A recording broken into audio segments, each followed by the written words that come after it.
किसी भी व्यक्ति को बोलते वक्त इस बात का पूरा ख्याल रखना चाहिए कि हम जो कुछ भी बोल रहे हैं उससे किसी की निजी भावना को चोट न पहुंचे। इस बात का ख्याल रखते हुए।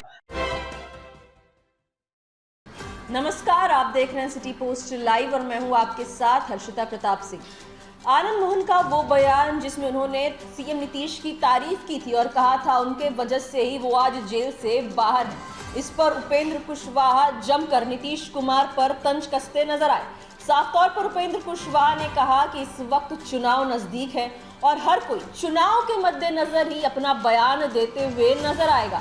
साथ ही उन्होंने लालू यादव को भी नहीं छोड़ा। सदाकत आश्रम में लालू यादव के बयान पर उन्होंने कहा कि लालू यादव अब केवल राजनीतिक लाभ उठाने वाले कार्यकर्ते नजर आते हैं, चाहे विचारधारा मिले ना मिले। लालू यादव बस इस चक्कर में रहते हैं कि किसी तरीके से राजनीतिक लाभ हो सके।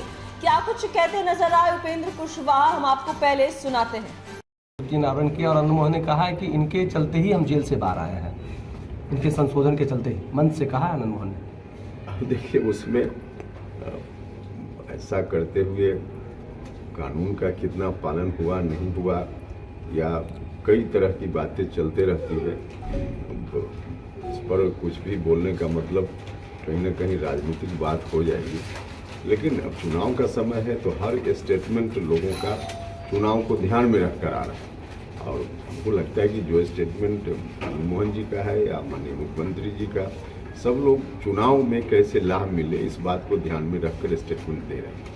लालू जी सदाकत आश्रम पहुंचे थे। जेपी के अनुयायी बताने वाले आजकल कांग्रेस के पास जाकर गुणगान कर रहे हैं कांग्रेस का।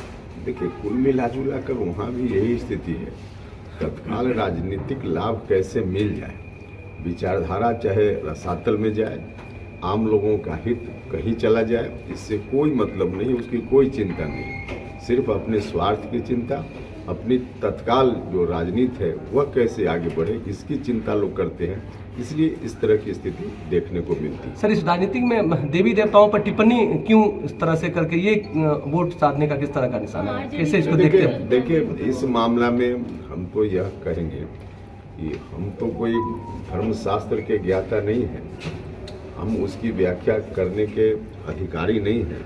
जो लोग उसकी व्याख्या करने के अधिकारी हैं वही लोग व्याख्या करें तो ज़्यादा अच्छा है। हाँ, संविधान के हिसाब से हमारा संविधान इस बात की इजाज़त देता है हर किसी को कि कोई धर्म कोई व्यक्ति माने, उसकी स्वतंत्रता है। अपने धर्म का प्रचार प्रसार भी कोई करे पॉजिटिव तरीके से तो इसकी स्वतंत्रता है, लेकिन इस बात का ख्याल रखते हुए यह काम करे कि किसी भी व्यक्ति की भावना को ठेस न पहुँचे। किसी के स्टेटमेंट से इस बात का ख्याल रखना ही चाहिए और जो लोग इस तरह का ख्याल नहीं रखते हैं वो निश्चित रूप से उनके बारे में तो सब लोग देख ही रहे हैं। किसी भी व्यक्ति को बोलते वक्त इस बात का पूरा ख्याल रखना चाहिए कि हम जो कुछ भी बोल रहे हैं उससे किसी की निजी भावना को चोट न पहुंचे। इस बात का ख्याल रखते हुए स्टेटमेंट देना चाहिए और लोग ऐसा नहीं करते हैं। उसके पीछे भी वही कारण है कि किसी खास ग्रुप की भावना को अपनी ओर आकर्षित किया जाए या किसी खास ग्रुप की भावना को चोट पहुंचाई जाए ताकि समाज में तनाव पैदा हो और तनाव पैदा करके वोट लिया जाए। इस मकसद से नहीं होना चाहिए। मां दुर्गा के लिए जिस तरह की टिप्पणी की गई उस पर क्या आरजेडी को उस पर माफी मांगनी चाहिए? माफी मांगने से क्या होता है? आजकल माफी तो बहुत आसान है, आज कुछ कर दीजिए और कल माफी मांग लीजिए, इससे नहीं बात बनती है ना। इस पर गंभीरता पूर्वक विचार करना चाहिए लोगों को। कोई भी व्यक्ति अपनी बात कहने की स्वतंत्रता है उसको, लेकिन अपनी बात कहते हुए हम सामने वाला को कितना घात पहुंचा रहे हैं इस बात का भी ख्याल रखना चाहिए, लोग नहीं रखते। आपने सुना किस तरीके से न नीतीश कुमार न ही लालू यादव हर किसी को लपेटे में लेते हुए नजर आए। उपेंद्र कुशवाहा किसी को नहीं छोड़ा।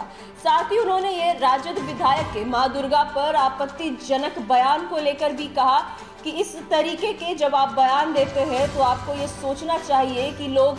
साथ ही राजद विधायक के मां दुर्गा पर आपत्तिजनक टिप्पणी को लेकर भी उपेंद्र कुशवाहा ने कहा कि ऐसी टिप्पणी देने से पहले हमें ये सोचना चाहिए कि हम लोगों के धार्मिक आस्था को किसी भी तरीके से ठेस ना पहुंचाए।